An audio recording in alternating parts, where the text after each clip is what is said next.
non mo ne mai ko hulum bibang medwa yang da bun sang khap yang da lain ka mai kyang yer le ro we hang kla hedip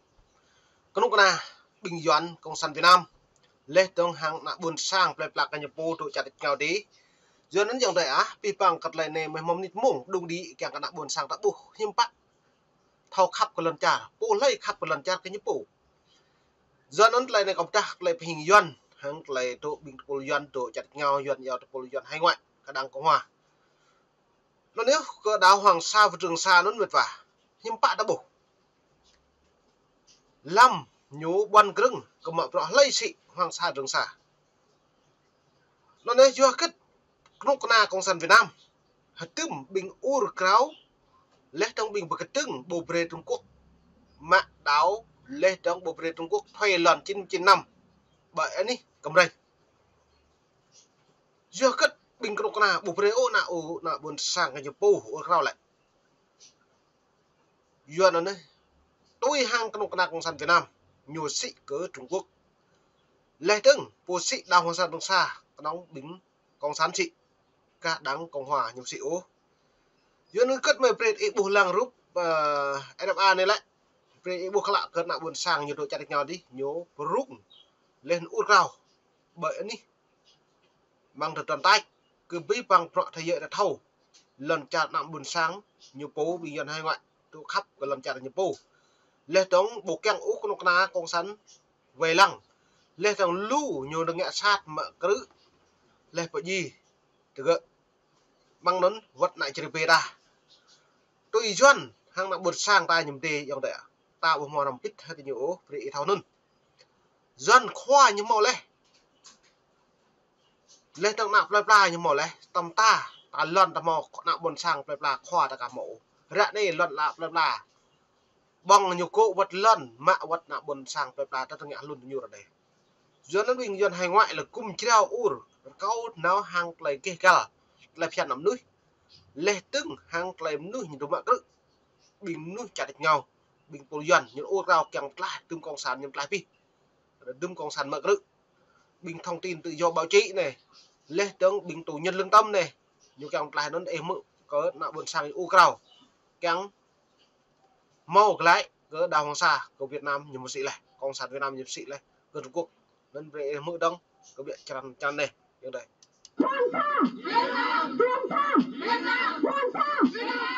đây là quang cảnh cuộc biểu tình của người Việt Nam trước quảng trường Place des Nations trước trụ sở Liên Hiệp Quốc ở thành đấy bố giờ nó này biểu tình cái nào buồn sang cái nhiều người Việt Nam độ đi cháu mở rộng bơi công trường anh đi có bốn mở rộng Hoàng Sa và Trường Sa như Olympic bằng rộng giờ ta công sản Việt Nam như xích càng lấy hị khoa con nào có đảng cộng sản Việt Nam lên trong cầm màu đa nguyên do nó đa nguyên các thiếu đa nguyên nào buồn sang như lệ túi mạ lệ lần lên trong túi mạ lệ cả đào Hoàng Sa Trường Sa một nào cộng sản như sĩ này do nó lùm nuôi công sản vật nào buồn sang đẹp là với như lệ đấy ta tao pre hị đa nguyên đa đáng như lệ nhưng bạn lần chặt Việt Nam bổ rung à bây giờ đã lệ rung tôi chặt nước Mỹ như bổ rung nước Mỹ là như lũ đang bay vì bằng đi đang bay thảo phía được buồn sang đang bay thảo tổ chung đang nôn lên tạo đại chưa nó ứng cử quốc hội lên mạng rộng kít cày tổng thống đủ kẹt kỳ lần chặt Mỹ xong Việt Nam nó lấy các đảng cộng sản Việt Nam thì nhu keng đa đáng như bục rượu dưới cái lại nhu hụi nhu keng pi bằng đảng cộng sản nhá nhu thì nằm quyền cha truyền con nội nhu sai nhỉ bùi đi ruốc của lại nó lại đảng cộng sản nó nên luôn ta đã bổ đông mệt và ta em mượn đấng cật lại gờ rọa rê cả đã buồn sang tội nghèo thì bình doan nhiều ur chẳng doan cái nhập bù hàng lại ta nhiều rung răng ra này trong rừng cật lại lợn la vắt cỡ gì mà cứ mạ trong bình doan nhiều hoặc mang đến nhiều kén blue lại chơi về là lũ này nên mệt và phải cảm ơn đâu còn mình ta đấy lại pro cà phê thành phố Geneva, Thụy Sĩ trong buổi chiều.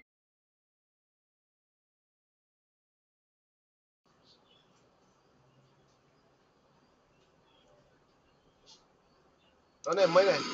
Nhiều nhóm người Việt cộng chung khoảng 200 người đã dùng nhiều phương tiện giao thông để ngày hôm trước đã đến nơi này từ Thụy Sĩ, Pháp, Đức, Bỉ, Hà Lan, Đan Mạch, Việt Nam và Hoa Kỳ. Trong khi đó, các nước trong Hội đồng Nhân quyền chất vấn và nhận xét về vấn đề nhân quyền tại Việt Nam, và Việt Nam đang tự bào chữa giữa hội nghị kiểm điểm phổ quát của Liên Hiệp. Nó này Việt Nam như lệ rằng bùn mà pro hàng trở lại Liên Hợp Quốc nhiều tự bầu chữa cái nhập phủ như bầu chữa cái nhập phủ nhiều lệ Việt Nam nhẹ tùy lệ phiền lại lệ trong hàng lại cái là con nằm núi lệ trong hàng lại ngay có lệ đạo do đó lại tự bầu chữa cái nhập phủ anh lấy mực lại này mình vào tại nhập phủ hẹp nhập phủ mình nhập phủ ra đây nhập kỹ nhập phủ lệ trong nhớ cách nhập phủ làm nhập phủ mà do đó lại bằng ta bàn luận là bình tĩnh nuôi cao hàng lại cái là vụ màu pluk sa pucha bộ tụ còn nuôi cộng sản Việt Nam nhầm đất đa lớn nó được càng một rằng có một cái nhớ là đây là nhiều càng phan nạn nạn buồn sang càng phan nạn càng bịa ấy bằng dân sách đen nên xăm hiếm bạc pi bằng nhu rằng bịa cái nhu thun tua bảo pluk chu đi rằng bịa lên do cất nhu buồn nghệ tôi để tốt ra đây ăn nghệ nào nào sẽ được do nó là để nạn buồn sang như đúng rằng đây này bị mới được. Nhà báo Nguyệt Ánh từ Hoa Kỳ đến đang cổ động cho cuộc biểu tình. Giữa lúc trời mưa, bên cạnh biểu tượng chiếc ghế ba chân khổng lồ, đoàn biểu tình hô to những khẩu hiệu yêu nước, đả kích Hà Nội đàn áp người dân ác liệt để tỏ ra quỵ lụy với Bắc Kinh. Tấm biểu ngữ của đoàn biểu tình do nhạc sĩ Trúc Hồ, nhạc sĩ Nam Lộc, nhà báo Nguyệt Ánh đem đến từ Hoa Kỳ ghi rằng Việt Nam đã trở thành thành viên của Hội đồng Nhân quyền Liên Hiệp Quốc. Giờ đây rằng thâu rằng lệ cái nhớ pi bằng Việt Nam trở thành UN Liên Hợp Quốc cái như tổ mà Poland le pi bằng pro cái như bakra pro hàng lại cái cả sam tạo menun le trúc này những bạn nhầm kra mà mình vả nhớ bộ krao cái đang có sẵn Việt Nam le trong bự rai dây những ngã tui mạ tui prai tui lum ta cật lại sốc cái những ngã cái nào buồn sang ra đây chứ giờ tại nó mời về một điểm này chân hàng lại mấy hình này là phải trả tự do cho tất cả các tù nhân lương tâm có hình trong tấm biểu ngữ này. Bên trong hội nghị, Việt Nam bị vạch tội sách nhiễu và giam giữ những người thực thi các quyền phổ quát và tự do như tự do ngôn luận và hội họp. Việt Nam cũng hạn chế tự do tôn giáo và tiếp tục sách nhiễu các nhà thờ hay giáo hội không đăng ký, hạn chế việc thành lập công đoàn độc lập. Giờ nó lại bố lại cật lại pi bằng Việt Nam nhưng ạ pro hàng lại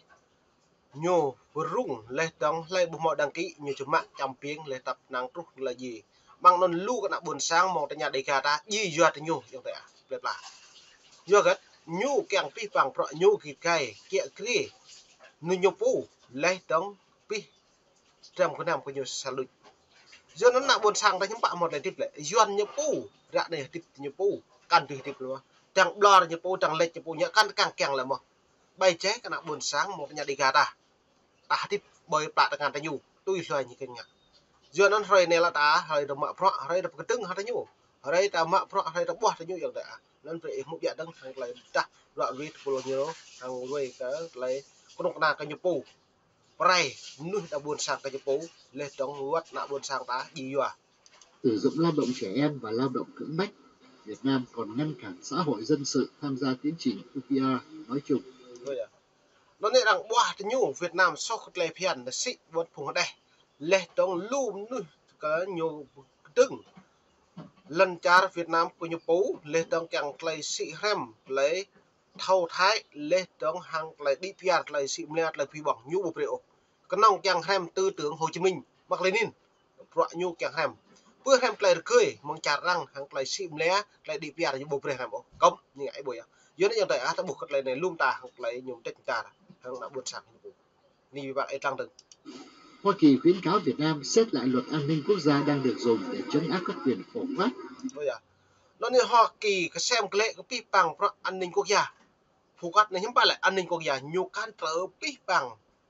rằng lăng có bù nhiều ngạn bù cả là không lấy tiền cái nằm nữa nó như là phát ra lên nào hàng lấy cái đi mà hàng lấy lần chặt cái nhập bù cái nhập bù như vậy đấy không được và thả không điều kiện tất cả các tù nhân chính trị.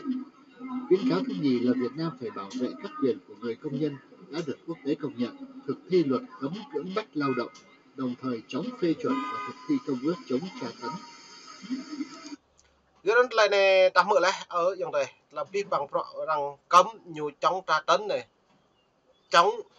như do ép buộc lao động bây giờ công nhân bồ đa kena buôn sang mang lại tiếp vắt đi không đây nhu bùi tình ngạn xăm tới lại nhu ngạn như bạn như lợi dụng với nhân quyền như lợi dụng với tôn giáo lê tôi nhiều sĩ nạ buôn sang một nhà đi gà đa nấu phải chặt ngáo lên mạ pro tập năng lên trong pia hàng rút lấy gì vắt kena play bla cái pu vắt kena buôn sang một nhà đi gà đa khát một gì do thì nhiều như vậy vậy nên môn này có rễ một địa chỉ liền này ở đây gặp mực còn lại pi bằng pro cái nhiều.